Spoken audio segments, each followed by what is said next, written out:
In this video, we're going to explore the extract data action inside the web scraper node in TinyCommand.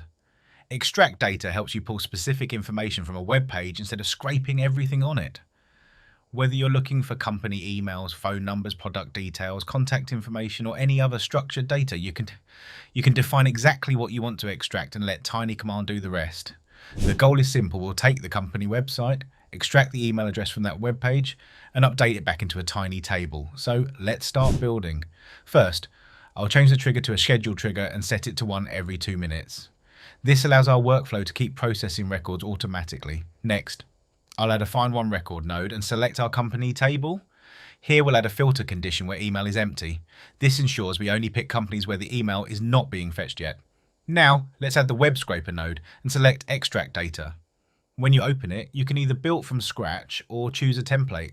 For this example, I'll select the contact extraction template. First, we need to provide the website URL.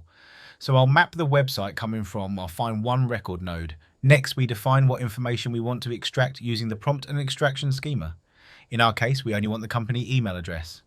Now, extract data will visit the web page, analyze the content, search for the information we requested, and return the output according to our schema.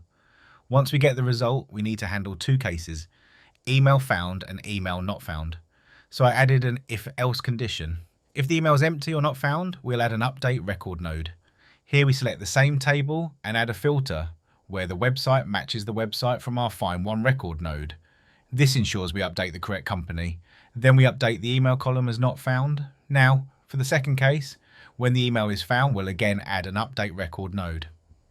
The filter condition remains the same, but this time we map the email value coming from our extract data output. Now, let's test the workflow. As you can see, the workflow picks a company, visits its website, extracts the email address, and updates our tiny table automatically. This is one practical use case of the extract data action. Depending on your workflow, you can use it to extract emails, phone numbers, company details, product information, social links, or any other structured data from web pages. And that's how you use the extract data action inside the web scraper node in TinyCommand. And honestly, all it takes is a tiny command.